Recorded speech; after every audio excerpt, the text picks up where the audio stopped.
Hi there, Dr. Gary here on the road. We are dental practice brokers nationwide. Today's topic is dentist about to make the largest business and financial mistake of a lifetime. Let's prevent it. We'll talk about what happened. As you know, we're in 28 states now, selling dental practices nationwide. We have 10 employees, and we have 2 CPA accountants.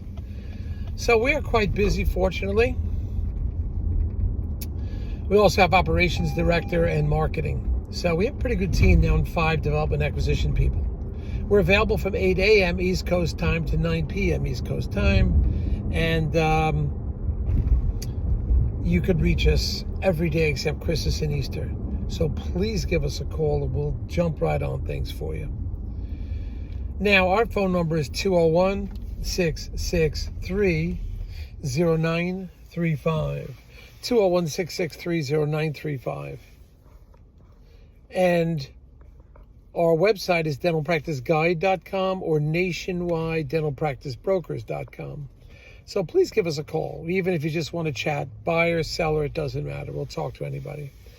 The information you're about to hear is for entertainment purposes only. It is not for business or for legal advice. So please remember that, okay? That's important. Now, if you're thinking about selling to a DSO, call us, and we will be happy to tell you about them. We work with them all the time. They will often pay our the commission, so there'll be no commission to the seller. In addition, if you work with us, we will try and get you your legal fees based on criteria and so forth. We'll get the legal fees reimbursed upon successful closing. So give us a call and we'll help you with that. All right, we've done that several times. So anyway, I got this call this morning. Doctor wants to buy a building and a dental practice combination. It's more of, I think, condo or a co-op or something like that. Wants to buy the combination. No bank involved. No dental attorney involved.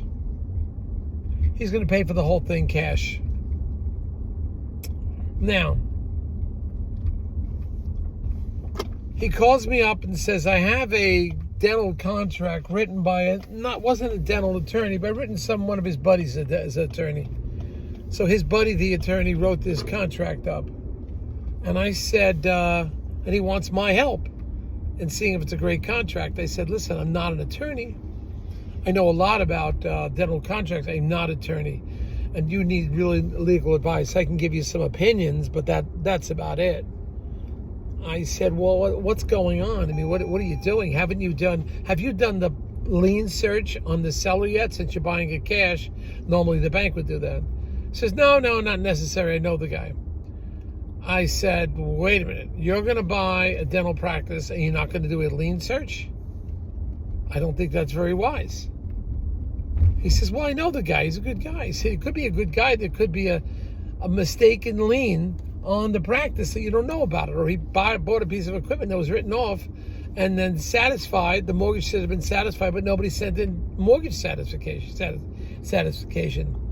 So what are you talking? I said, what about the contract? Who wrote the contract? And he says, well, we had this guy, you know. I said, well, wait a minute now. What are you talking about? Some guy you know? Does he know the terminology? He says, well, what do you mean by terminology? I mean, like, what are you going to do about work in progress, access to records, remake policy? What about all these things? What are you going to do about all that? He says, well, what do you mean? I said, what about a restrictive covenant? I mean, you need all this information. He says, yeah, we'll figure it out. So I'm like, it's not that easy. It doesn't work like that.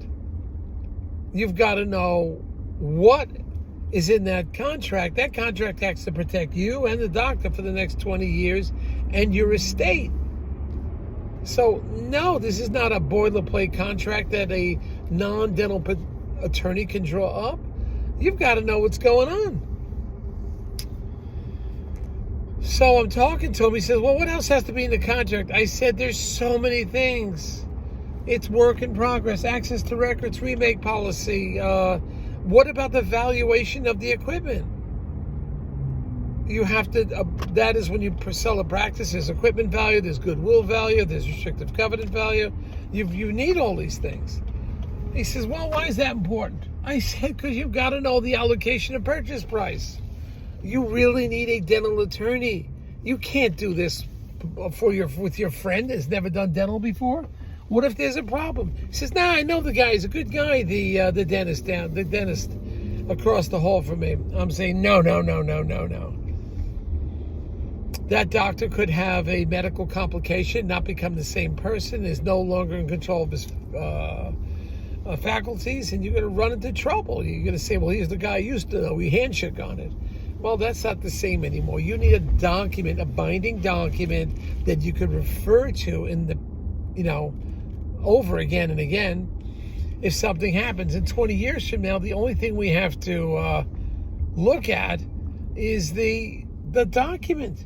That's it. It's not what he said, you said, and who knows if this guy wants to retire if he'll even be around. You need a legal document to at least establish what is happening.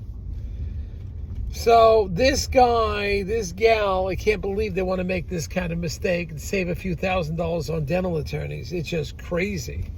And then he's choosing a dental attorney that I don't even think does contract law. So this is like doing everything financially and legally wrong. Everything is wrong this guy's doing. So I try to help him. I'll try to help him out. We'll do a buyer's representative type thing so he knows what's going on, what page you're on and all that. But this was a difficult one. It would have been the biggest mistake of his life. All right, team. Got to run. Bye.